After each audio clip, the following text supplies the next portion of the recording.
Hey friends, welcome to my YouTube channel home classes. कैसे हैं आप सभी फ्रेंड्स? जैसा कि आप सभी काफ़ी कमेंट्स कर रहे थे कि मैम हिंदी की पेडागोजी करवा दीजिए, तो मैं आज आपको हिंदी की पेडागोजी करवाने वाली हूँ। काफ़ी इंपॉर्टेंट 25 क्वेश्चंस आपके लिए लेकर आई हूँ। आई होप आपको ये वीडियो आपको काफ़ी अच्छी लगेगी। और फ्रेंड्स, मैं आपको बता दूँ कि सीटेट की जो कम्प्लीट प्रिपरेशन है वो मैं अपने चैनल पर करवाने वाली हूँ। अगर अभी तक आपने हमारे चैनल को सब्सक्राइब नहीं किया है तो कर लीजिए और बेल आइकन को प्रेस कर लीजिए ताकि आने वाली हर वीडियो की नोटिफिकेशन आपको मिलती रहे। तो चलिए स्टार्ट कर लेते हैं। उससे पहले मैं बता दूं कि इसके बाद मैं आपको इंग्लिश और ईवीएस मैथ्स की भी जो है पेडागोजी करवाने वाली हूँ। इसके अलावा हम एसएसटी की पेडागोजी करेंगे और साथ में जो भी और भी हमारा थ्योरिकल वर्क है वो भी हम करने वाले हैं हमारे चैनल पर।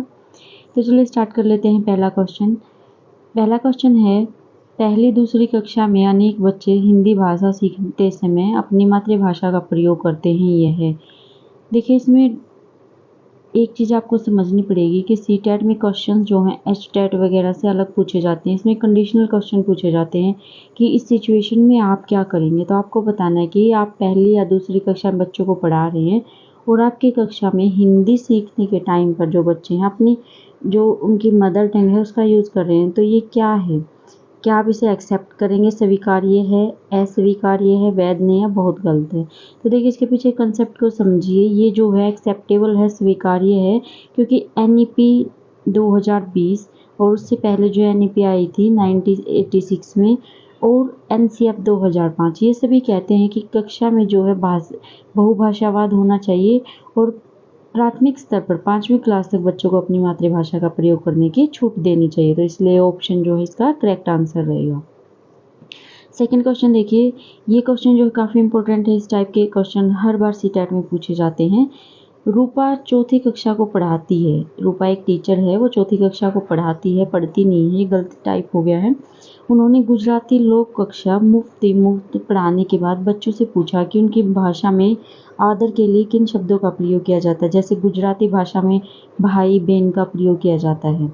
रूपा का उद्देश्य, देखिए मान लीजिए एक टीचर है रूपा और उसने एक लेसन पढ़ाया, उसके बाद वो सब बच्चों से पूछेगी कि जैसे हम रिस्पेक्टफुली जो है किसी को ग्रीटिंग करते हैं, मान लीजिए कोई गुड मॉर्निंग बोलता है इंग्लिश में, कोई हिंदी में नमस्कार बोलता है, तो ऐसे ही सब बच्चों से पूछती है कि उनकी जो मातृभाषा है उसमें किन शब्दों का प्रयोग किया जाता है। तो हर बच्चा अलग अलग बताएगा अपनी मातृभाषा। इससे क्या होगा, तो इससे बहुभाषिकता को संबंधित कर रही है वो। इसका उद्देश्य ये है कि बच्चे सभी जो हैं अलग अलग भाषा यूज़ करें और सब बच्चों को उनकी भाषाएं जो है वो समझ आए एक दूसरे की।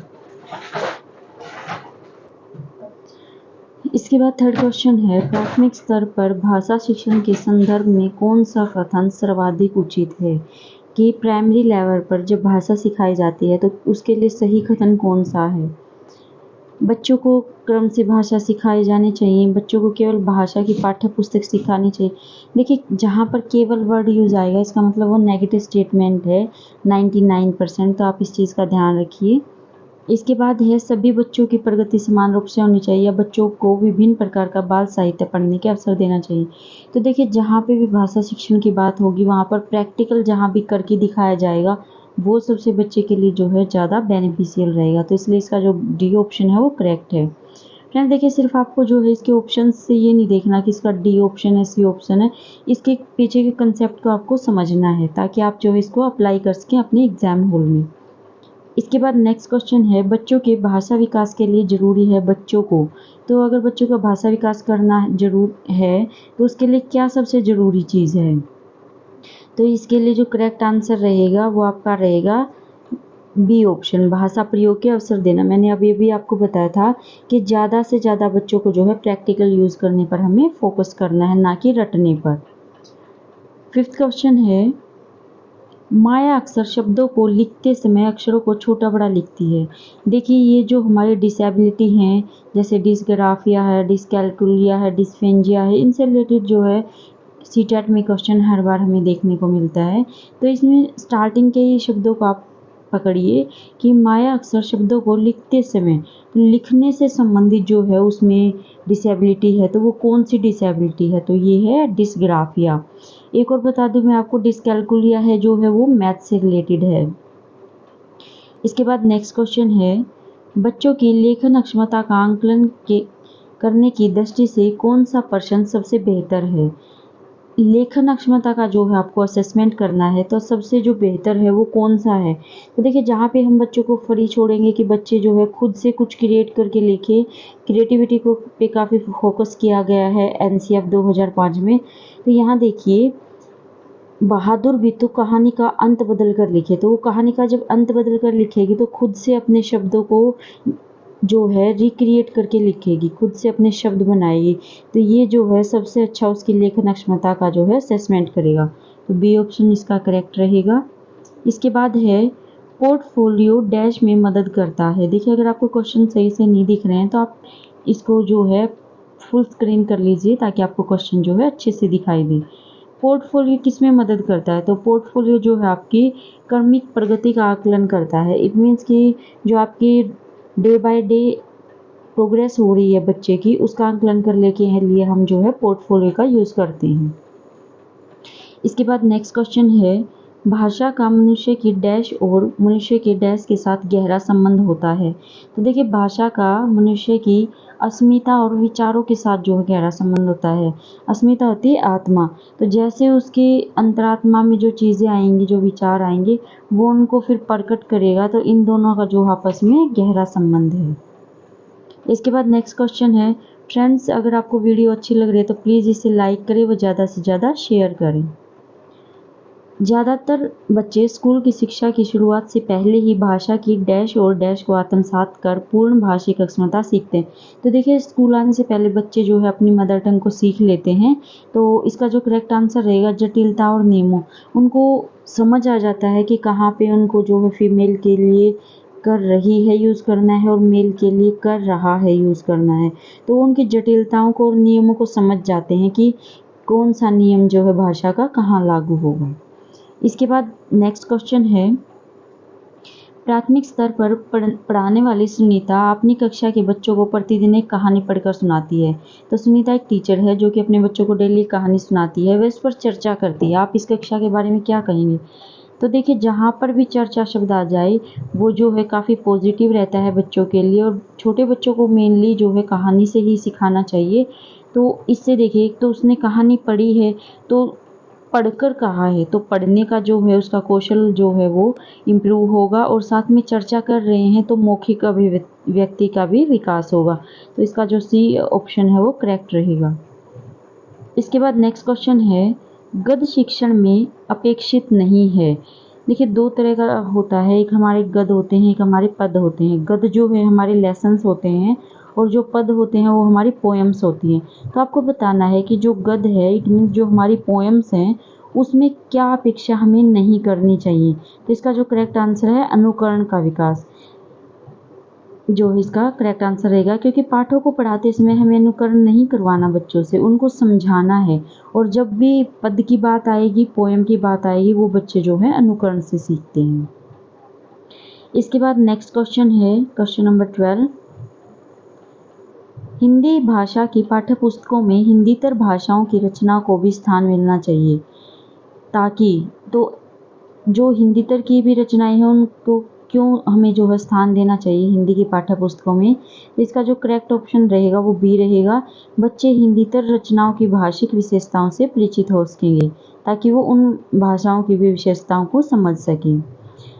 13 क्वेश्चन है इसके बाद, उच्च प्राथमिक स्तर पर हिंदी भाषा शिक्षण का एक महत्वपूर्ण उद्देश्य है, यानी कि जो अपर प्राइमरी लेवल है उस पर हिंदी भाषा शिक्षण का क्या उद्देश्य है सबसे महत्वपूर्ण?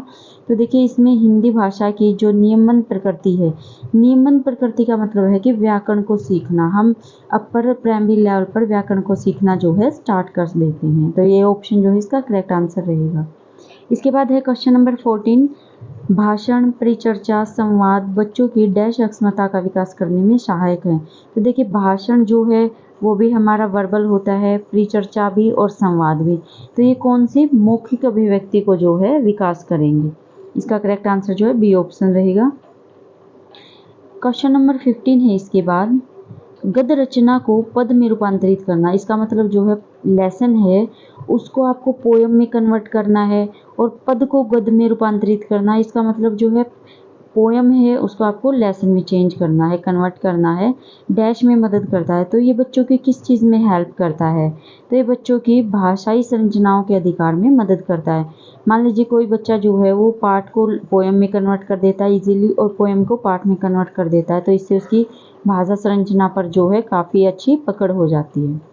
इसके बाद नेक्स्ट क्वेश्चन है, चिंतन प्रारंभ होने के लिए क्या आवश्यक है? तो देखिए थिंकिंग हमारी जब भी स्टार्ट होती है, ये बहुत ईजी पर्सन है, तो इससे जो है वो प्रॉब्लम से स्टार्ट होती है हमारी हमेशा जो थिंकिंग है। कोई प्रॉब्लम जब हमारे सामने आएगी तभी जो है हम उसके बारे में सोचना शुरू करते हैं। इसके बाद 17 क्वेश्चन है, भाषा विकास के लिए सबसे संवेदनशील समय निम्नलिखित में से कौन सा है? ये प्रैक्टिकली भी आप सोचकर इसका आंसर दे सकते हैं कि भाषा का विकास जो बच्चे में सबसे महत्वपूर्ण कब होता है? प्रारंभिक बचपन के समय में, अर्ली चाइल्डहुड पीरियड। तो यही जो है सबसे ज़्यादा संवेदनशील माना जाता है। और अगर ये पूछा जाए कि भाषा बच्चे कैसे सीखते हैं, तो वो अनुकरण की सहायता से सीखते हैं। ये आपको 18 क्वेश्चन में देखने को मिलेगा। अल्बर्ट बंडूरा के सामाजिक अधिगम सिद्धांत के अनुसार निम्न में से कौन सा सही है? तो देखिए अल्बर्ट बंडूरा ने जो दिया था वो भाषा का प्रतिरूपण मॉडल दिया था, मतलब मॉडलिंग जो तरीका था भाषा सीखने का वो दिया था। इन्होंने कहा था कि बच्चे जो हैं अपने से बड़ों को मॉडल के रूप में मानते हैं और उनसे वो भाषा का अनुकरण की करके ही सीखते हैं। तो मॉडल प्रतिरूप भी जो है इसका इनकी थ्योरी का नाम है। मॉडलिंग जो शब्द है वो अल्बर्ट बंडूरा ने दिया था। तो अल्बर्ट बंडूरा ने बताया था कि बच्चों के सीखने के लिए प्रतिरूपण एक मुख्य तरीका है। सेकंड ऑप्शन जो इसका करेक्ट आंसर है। इसके बाद है ये क्वेश्चन भी सीटेट में काफ़ी बार पूछा गया है, थ, फ, च ध्वनियाँ हैं, तो ये साउंड्स जो हैं कैसी हैं? ये साउंड आपकी स्वनिम साउंड है। इसके बाद नेक्स्ट क्वेश्चन है, अपने चिंतन में अवधारणात्मक परिवर्तन लाने हेतु शिक्षार्थियों को सक्षम बनाने के लिए शिक्षक को क्या करना चाहिए? तो देखिए बच्चों के जैसे कंसेप्चुअल जो है चेंजेस आए थिंकिंग में, उसके लिए क्या करना चाहिए टीचर को? तो ये देखिए ये ऑप्शंस दिए गए हैं, तो इसका जो करेक्ट ऑप्शन है वो लास्ट वाला है। स्पष्ट और आश्वस्त करने वाली व्याख्या देनी चाहिए और शिक्षार्थियों के साथ चर्चा करनी चाहिए। मैंने पहले भी बताया था कि जो जहाँ भी चर्चा आ जाएगी बच्चे खुद से करके सीखेंगे, वो सबसे ज़्यादा जो है पॉजिटिव आंसर रहेगा। इसके बाद है नेक्स्ट क्वेश्चन, वह अवस्था जब बच्चा तार्किक रूप से वस्तुओं व घटनाओं के विषय में चिंतन प्रारंभ करता है। तो किस अवस्था में बच्चा जो है वो लॉजिकली सोचना स्टार्ट कर देता है? देखिए इसमें भी दो तरह के डाउट आपके सामने आ सकते हैं। एक वो पूरी तरह से जो है तार्किक रूप से सोचना स्टार्ट कर देता है, वो तो आपकी औपचारिक संक्रियात्मक अवस्था होती है, फॉर्मल ऑपरेशनल स्टेज। लेकिन इसमें कहा कि तार्किक रूप से सोचना स्टार्ट कर देता, प्रारंभ करता है, तो प्रारंभ करता है मूर्त संक्रियात्मक अवस्था में। और पूर्ण रूप से तार्किक चिंतन कब स्टार्ट करता है? औपचारिक संक्रियात्मक अवस्था में। तो ये दोनों में डिफरेंस आप इसको याद रखिएगा। इसके बाद नेक्स्ट क्वेश्चन है, सृजनात्मकता मुख्य रूप से डैश से संबंधित है। देखिए फ्रेंड्स हमारे चैनल पर जो है इंग्लिश ईवीएस और मैथ जो एसएस की है और हिंदी की पेडागोजी की पहले भी क्लासेस जो है मैंने वो अपलोड कर रखी हैं और उसकी प्लेलिस्ट बनी हुई है, वहाँ जाकर भी आप जो है बाकी क्वेश्चंस रिवाइज कर सकते हैं। वहाँ से काफ़ी अच्छे क्वेश्चंस हैं और बाकी नई वीडियोज़ भी मैं आपको डालती रहूँगी आपके लिए। नेक्स्ट क्वेश्चन देख लेते हैं, सृजनात्मकता मुख्य रूप से डैश से संबंधित है। तो सृजनात्मकता जो क्रिएटिविटी है वो किससे संबंधित है? तो ये हमारी डाइवर्जेंट थिंकिंग से रिलेटेड है, अपसारी चिंतन से। नेक्स्ट क्वेश्चन है, भाषा विकास के लिए प्रारंभिक बचपन डैश काल है। ये अभी देखा था हमने, अति संवेदनशील, ये बहुत ही सेंसिटिव होता है प्रारंभिक बचपन भाषा विकास के लिए, क्योंकि इसी में बच्चे जो है भाषा सीखते हैं। इसके बाद 24 क्वेश्चन है, चिंतन के सूचना प्रक्रमण सिद्धांत निम्नलिखित चरण में आते हैं। तो देखिए इनको आपको जो है सीरीज़ में लगाना है कि किस किस सीरीज़ में जो है ये आएगा। आपको इसका जो है आंसर कमेंट बॉक्स में करना है फ्रेंड्स। ये आज का हमारा लास्ट क्वेश्चन है। आई होप आपको वीडियो अच्छी लगी होगी और ज़्यादा से ज़्यादा आप कमेंट करें। इसके बाद नेक्स्ट वीडियो में जो है इसका आपको आंसर बताऊंगी, आपकी कमेंट का ही रिप्लाई करूंगी। तो इसका जो है आपको बताना है कि जो हमारा थिंकिंग प्रोसेसिंग मॉडल है, information processing model of thinking, इसके जो है कौन कौन से जो सीरीज़ में आपको आएगा, फर्स्ट नंबर पे कौन सा आएगा, सेकंड पे कौन सा आएगा, थर्ड पे कौन सा आएगा, फोर्थ पे कौन सा आएगा, ये आपको कमेंट में मुझे कमेंट करके बताना है। आई होप फ्रेंड्स आपको वीडियो अच्छी लगी होगी, so please like, subscribe and share the channel.